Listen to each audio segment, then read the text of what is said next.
दोस्तों आज हम बात करेंगे पदार्थ के बारे में। पदार्थ अर्थात मैटर।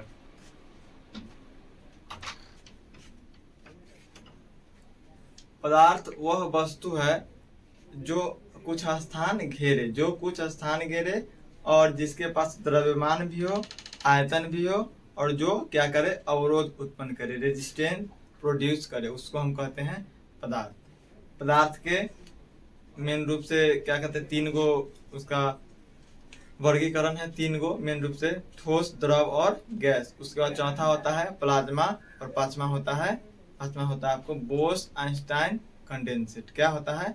Bose Einstein condensate. तो हम देखेंगे पदार्थ के कुछ गुण होते हैं, इस सब के बारे में। अभी देखते हैं हम पदार्थ क्या है। ध्यान दीजिएगा पदार्थ के बारे में। पदार्थ को आप लोग लिख लीजिए मैटर।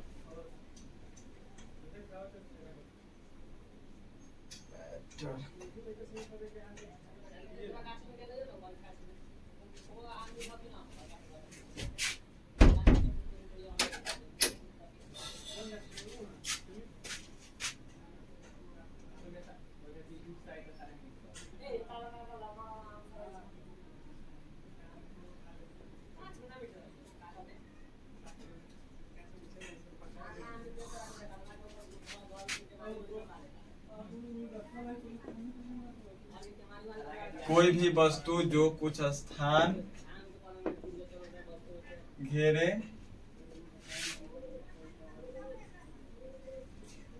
जिसमें द्रव्यमान और आयतन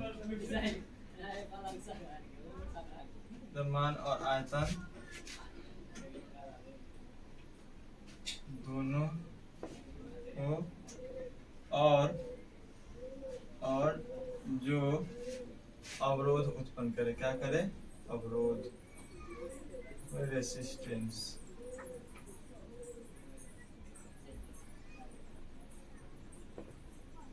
अवरोध मतलब बाधा। कोई भी जो हो रहा है तो किसी को रोकने का काम करेगा, वो क्या हो गया? अवरोध। अगर कोई दीवार है, अगर बोर्ड है, हम इसको क्या करेंगे? प्रेस करेंगे तो हमको रोकने का कोशिश करेगा। यह हुआ पदार्थ हुआ। क्या हुआ? पदार्थ हुआ।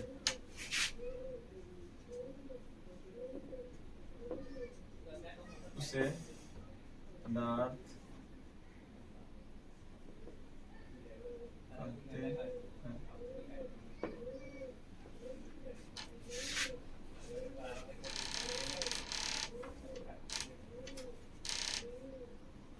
और इसका क्या कहेंगे? डिफिनीशन देखेंगे। चलो उधर जाओ। इसका डिफिनीशन क्या है, इंग्लिश में भी देख सकते हैं, लेकिन पहले थोड़ा सा हम देख लेते हैं इसका हिंदी में भी। पदार्थ एक ही प्रकार के अणु के बने होते हैं।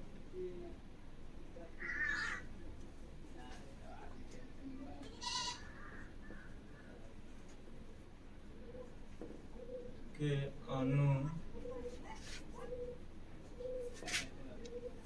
के बने होते हैं। दूसरा क्या है? दूसरा, पदार्थ के अणुओं के बीच आकर्षण बल काम करता है। पदार्थ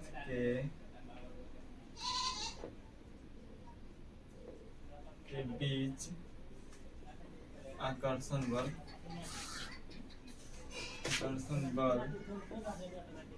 कार्य करता है। तीसरा, ये अणु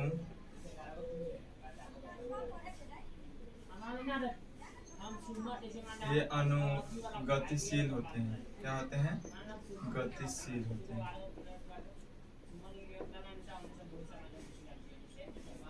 पदार्थ के प्रत्येक अणु के गुण क्या होते हैं? समान होते हैं।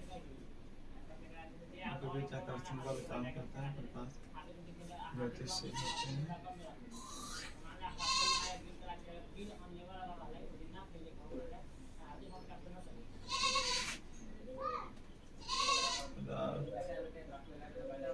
के अणु एक दूसरे को अपनी ओर, पदार्थ के अणु एक दूसरे को अपनी ओर आकर्षित करते हैं। आकर्षित करते हैं। ठीक है, इसका देख लीजिए। कोई भी वस्तु जो कुछ स्थान घेरे, जिसमें द्रव्यमान और आयतन दोनों हो, और जो अवरोध उत्पन्न करे, उसे हम क्या कहते हैं? पदार्थ कहते हैं, मैटर कहते हैं। पदार्थ एक ही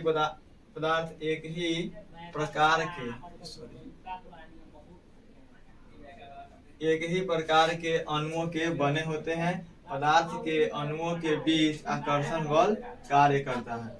ये अणु गतिशील होते हैं।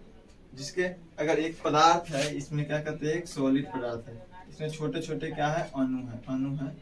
ये सब ना आपस में रहेगा, इसके अंदर ही रहेगा, इसके अंदर ही। लेकिन यह क्या करेगा? मूव करेगा, कहीं ना कहीं घूमेगा, स्थिर नहीं रहेगा, इधर से उधर घूमते रहेगा। तो ये पदार्थ के अणु क्या होते हैं? गतिशील होते हैं। ठीक है।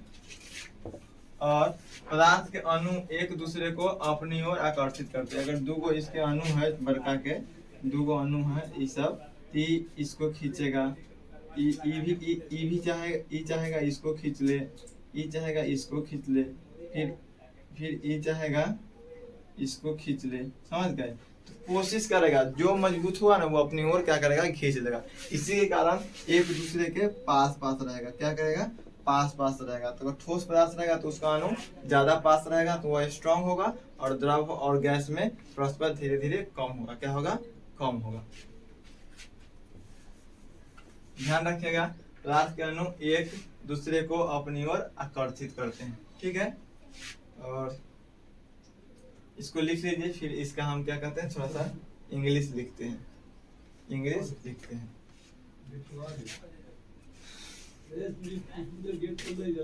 चलो जाओ।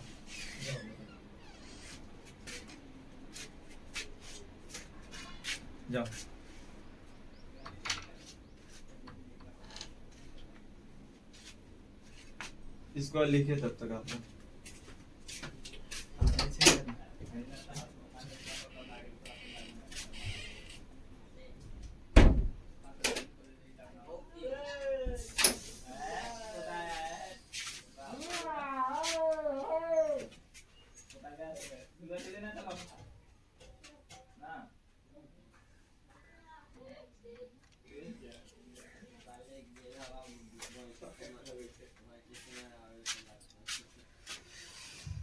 बिजली चली गई, थोड़ा सा दिक्कत हो गया। फिर देखते हैं, आप लोग इसको लिख लीजिएगा, फिर इसका इंग्लिश डिफिनीशन देखते हैं।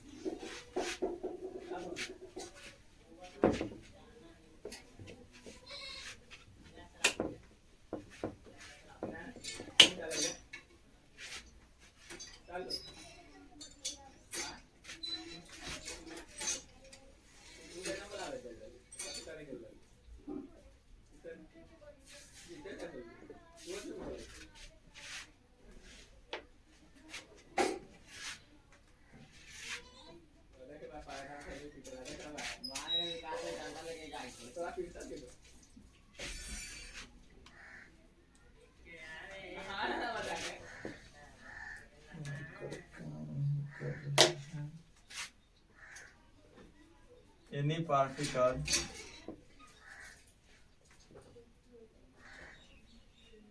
which takes place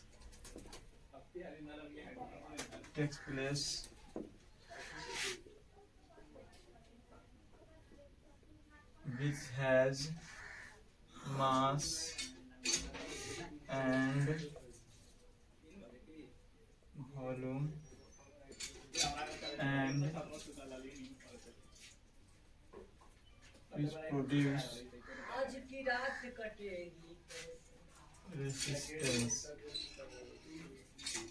which produce resistance is called matter.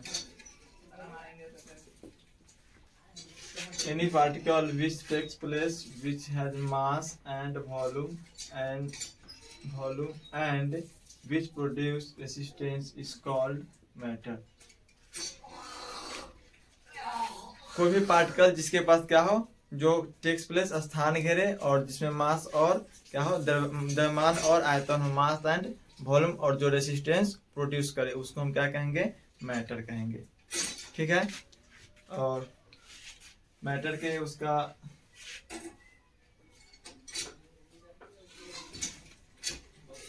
Point में था, क्या था, मैटर एक ही प्रकार के अणुओं से बने होते हैं।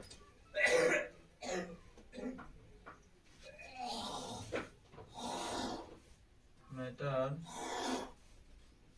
formed by same molecules।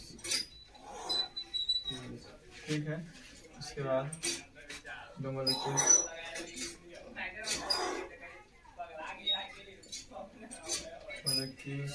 as attraction force। attraction force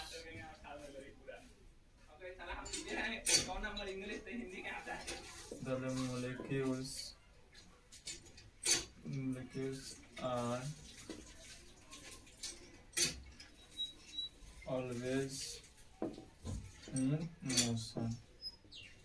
always in motion, देखिए always in motion कैसे होगा, जैसे क्या है, एक पदार्थ हुआ, इसके छोटे छोटे क्या है, मोलिक्यूल्स है, क्या है, मोलिक्यूल्स है।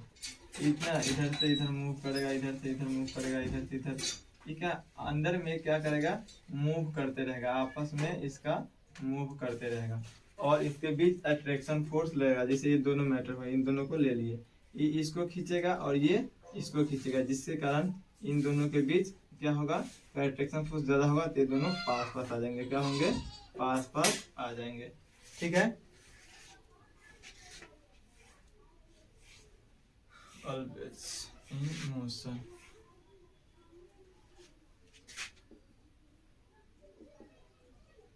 every molecules attract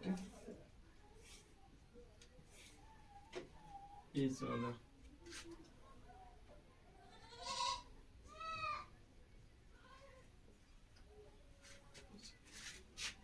सभी मोलिक्यूल्स जो होंगे ना, सभी अणु क्या करेंगे, एक दूसरे को क्या करेंगे, अपने ओर अट्रैक्ट करेंगे, क्या करेंगे, आकर्षित करेंगे। यही हुआ।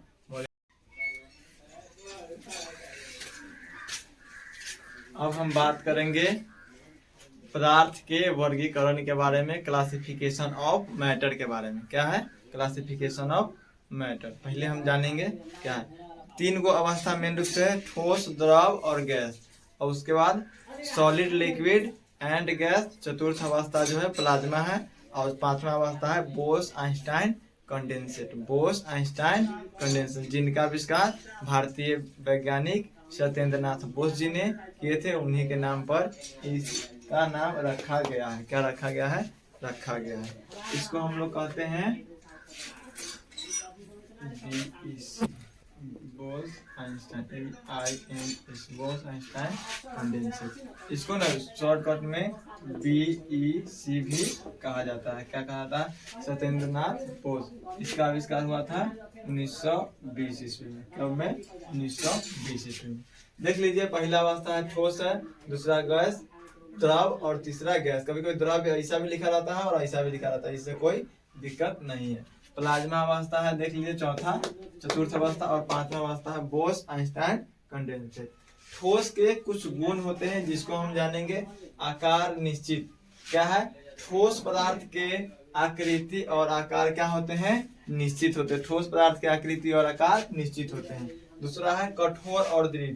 ठोस पदार्थ क्या होता है ना, प्रायः हार्ड होते हैं। जैसे देख लीजिए, लोहा देख लीजिए, ईंट देख लीजिए, पत्थर देख लीजिए, क्या होते हैं, हार्ड होते हैं। दृढ़ होते हैं मतलब रिजिड। उनका कोई भी शेप जो होता है ना, निश्चित शेप रहता है, उसके शेप में चेंजिंग नहीं आता है। वह क्या होते हैं, रिजिड होते हैं। क्या होते हैं, रिजिड होते हैं। Rigid in shape.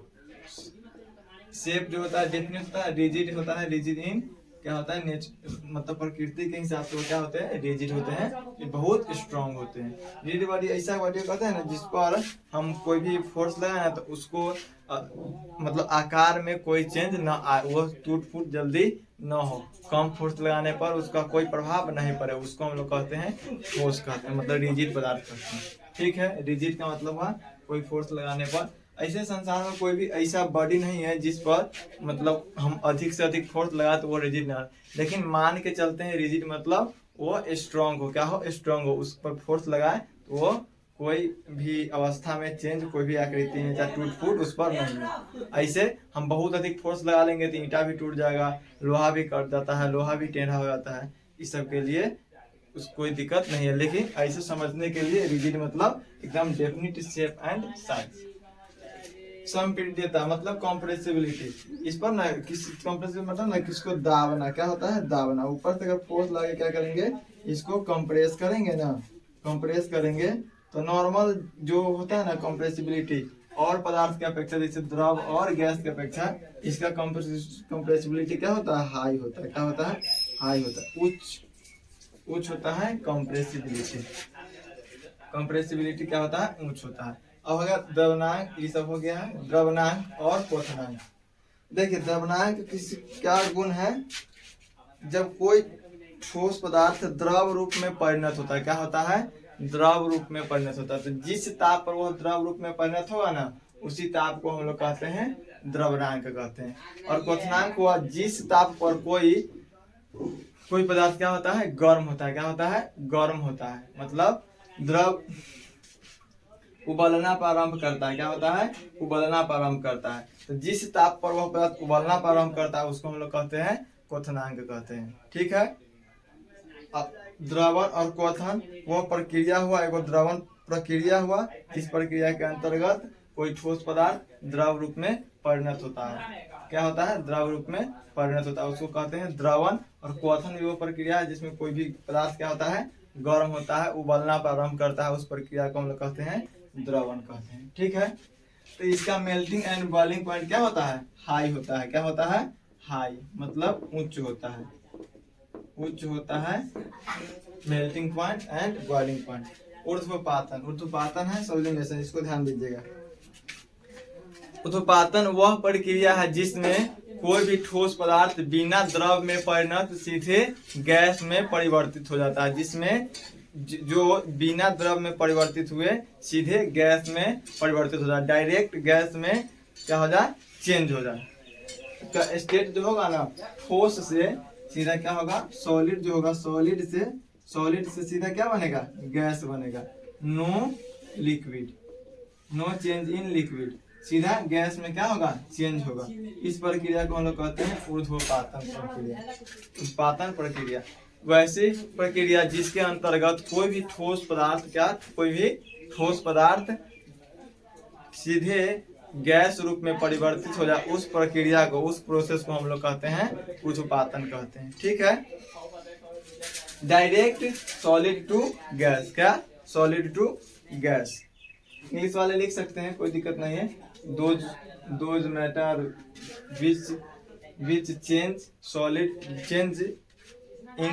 Into solid to gas, क्या, direct change into solid to gas, which पदार्थ इज कॉल्ड उत्पन्न पदार्थ and which process is called उत्पादन अभिक्रिया, मतलब सब्लिमेशन अभिक्रिया, क्या कहेंगे, सब्लिमेशन अभिक्रिया या सब्लिकेशन प्रोसेस, क्या कहेंगे, सब्लिमेशन प्रोसेस कहेंगे। ठीक है, तो क्या होगा, सॉलिड टू गैस। देखिए कपूर और नौसादा जो होता है उत्पन्न पदार्थ है, क्या है, कपूर और नौसादा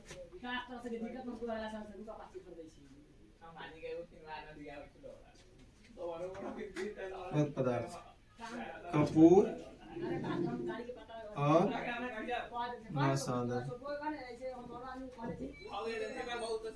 नौसादा का होता है NH4Cl होता है, हम लोग पढ़ते हैं इसका अनुसूचक जो होता है NH4Cl, ये सब इम्पोर्टेंट है। नौसादा ध्यान रखें। कपूर जो होता है ना, जैसे हम लोग आरती करते हैं तो आरती जो करते हैं तो कपूर सीधे क्या करेंगे, उसमें सीधे गैस, इसको अगर धूप में हम छोड़ देंगे ना तो कुछ देर के बाद क्या होगा, वो अपने उड़ जाएगा, क्या होगा, उड़ जाएगा। अगर कपूर के डिब्बा जो ढक्कन होगा उसको बंद करके नहीं रखेगा तो कपूर सॉलिड से क्या होगा, गैस रूप में उड़ के वायुमंडल में चला जाएगा। तो इसी प्रक्रिया को हम लोग कहते हैं ऊर्ध्वपातन प्रक्रिया, और ऐसे कपूर और नौसादा को हम लोग कहते हैं ऊर्ध्वपद पदार्थ, क्या कहेंगे, ऊर्ध्वपद पदार्थ। ध्यान है, उम्मीद है ये लोग आप लोग को क्या होगा, समझ गए होंगे, क्या है, समझ गए होंगे। अब देखते हैं क्या, गैस के बारे में थोड़ा मिटाते हैं। देख लीजिएगा वीडियो को पॉज करके। ठोस हो गया। अब देखते हैं द्रव क्या होगा। यहाँ पे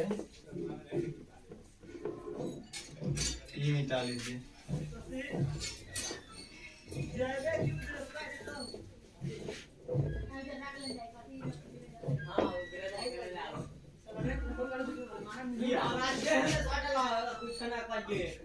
देखिए यहाँ ना अनिश्चित लगेगा, क्या होगा अनिश्चित, आकार क्या होगा अनिश्चित होगा, indefinite, indefinite shape and size. ये द्रव के गुण, द्रव के गुण कठोर और दृढ़, यह कठोर और दृढ़ नहीं होगा, क्या होगा नहीं होगा। इसमें क्या आ जाएगा बहाव आ जाएगा, क्या होगा बहाव मतलब फ्लो, क्या होगा फ्लो। संपीड्यता इसका बहुत लेस होता है। और द्रव्यमान और क्वथनांक तो देख सकते हैं। इसके बाद तरलता भी होता है, तरलता लिक्विड।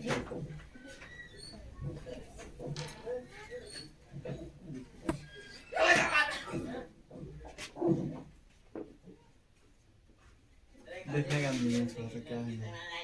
देखिए इसका आकार क्या होगा अनिश्चित होगा, इंडेफिनिट शेप होगा, जिसमें बहाव के क्या होगा प्रकृति होगा, नेचर ऑफ फ्लो, क्या होगा नेचर ऑफ फ्लो, बहाव की प्रवृत्ति, बहाव की प्रकृति, प्रकृति इसमें क्या होगा पाया जाएगा, nature of flow, nature of flow.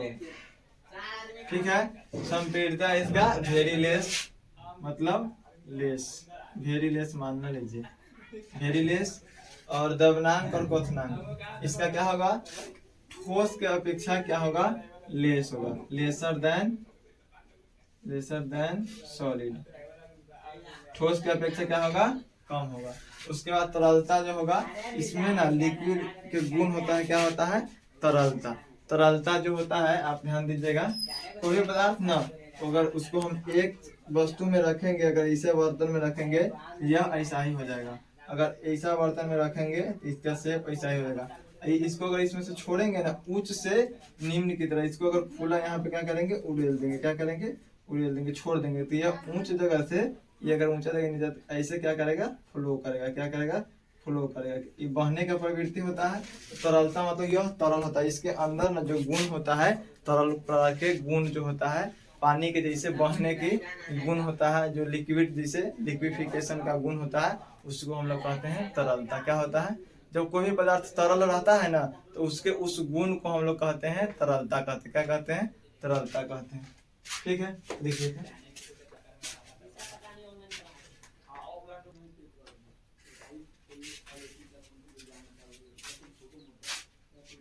ठीक है। गैस का देखते हैं, क्या देखते हैं उसके बाद द्रव का देखते हैं। द्रव हो गया, अब गैस का। बहाव और तरलता ना ज्यादा अंतर नहीं है, क्या है ज्यादा अंतर नहीं है। तरलता का फ्लूइडिटी होता है इंग्लिश में, फ्लूइडिटी लिख लीजिएगा, फ्लूइडिटी। वही फ्लो से फ्लूइडिटी दोनों क्या है सेम है, मतलब दोनों सेम है। इसके अंदर जो बहने की प्रवृत्ति होती है ना उसी को हम लोग कहते हैं तरलता कहते हैं, क्या कहते हैं तरलता कहते हैं। अब देखिए गैस का, देखिए थोड़ा सा गैस,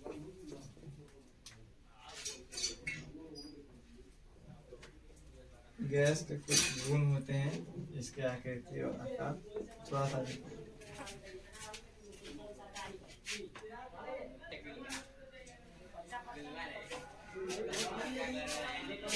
देखिए। आप देखते हैं गैस के गुण, क्या देखते हैं गैस के गुण। गैस के सबसे पहला गुण है आकार। आकार क्या होगा इसका भी आकार निश्चित नहीं होगा, इसको जैसा क्या कहेंगे इसको हम हवा में छोड़ देंगे ना तो क्या होगा उड़ जाएगा, इसका कोई डिफिनिट शेप एंड साइज नहीं होता है। घनत्व होता है सबसे ज्यादा घनत्व होता है ठोस का, उसके बाद द्रव का, उसके बाद गैस का। सबसे ज्यादा होता है, सबसे कम होता है किसका कम, कम मतलब लेस, लेस होगा घनत्व सबसे ज्यादा। उसके बाद विसरण डिफ्यूजन होता है। डिफ्यूजन एक प्रक्रिया होता है जो पाया जाता है, गुण है द्रव गैस का एक गुण है। द्रव के अणुओं में एक दूसरे से मिल जाने की क्या होती है प्रकृति होती है, उसमें प्रवृत्ति पाई जाती है। एक दूसरे में वह आसानी से, कोई बड़ा अणु है ना तो छोटा अणु का होगा, आसानी से इसमें चला जाएगा। क्या होगा? चला जाएगा। तो ऐसा गुण जो होता है ना उसको हम लोग कहते हैं डिफ्यूजन, मतलब विसरण। वह विस्तृत हो जाता है एक जगह से दूसरे जगह। जैसे सेंट के छोड़ते हैं ना, तो सेंट क्या होता है? विस्तृत फैल जाता है एक दूसरे में, कहता फैल जाता है। तो यह बड़ा अणु, ये बड़ा अणु है, इसमें अगर एक और अणु चला जाएगा तो यह क्या हो जाएगा? और बड़ा हो जाएगा। क्या हो जाएगा? और बड़ा। क्या होगा? फैलेगा। क्या होगा? एयर में, वायुमंडल में फैलेगा। तो उसका जो सेंट होगा, जो उसके अंदर जो गुण पाया जाएगा, जो मतलब सुगंध होगा, वो क्या होगा? विस्तृत करेगा। क्या करेगा? विस्तृत करेगा, फैलाएगा। क्या करेगा? फैलाएगा। तो विस्तृत यह गुण क्या होता है? पाया जाता है। किसमें पाया जाता है? तो गैस में यह गुण पाया जाता है। द्रवनांक और क्वथनांक, द्रवनांक भी वही है। इसका द्रवनांक और क्वथनांक भी क्या होता है? कम होता है। क्या होता है? कम होता है। सबसे कम इसका होता है द्रवनांक और क्वथनांक, सबसे कम। और गैस का संघनन क्या है? गैस का संघनन यह एक ऐसी प्रक्रिया है, देख लीजिए। गैस से सीधे क्या बनेगा? द्रव। वैसी प्रक्रिया जिसके अंतर्गत कोई गैस द्रव रूप में परिवर्तित हो जाता है। क्या होता है? द्रव रूप में परिवर्तित हो जाता है, उसको हम लोग कहते हैं गैस का संघनन। उस प्रक्रिया को क्या कहते हैं? Condensation of gas. क्या कहते हैं? कंडेंसेशन ऑफ गैस, गैस का संघनन कहते हैं। इसमें ध्यान रखिएगा, इसका एग्जाम्पल क्या हो सकता है? गैस जैसे रहता है, क्या होता है? वेपर रहता है ना, वेपर। जलवाष्प जो होता है ना, जलवाष्प किस में परिवर्तित हो जाता है? जल के रूप में। क्या होता है? जल के रूप में। तो यह क्या हुआ? यह हुआ एयर। क्या हुआ? एयर हुआ। और ये बन जाता है क्या? द्रव बन जाता है। तो इस प्रक्रिया को हम लोग कहते हैं गैस का संघनन। ठीक है।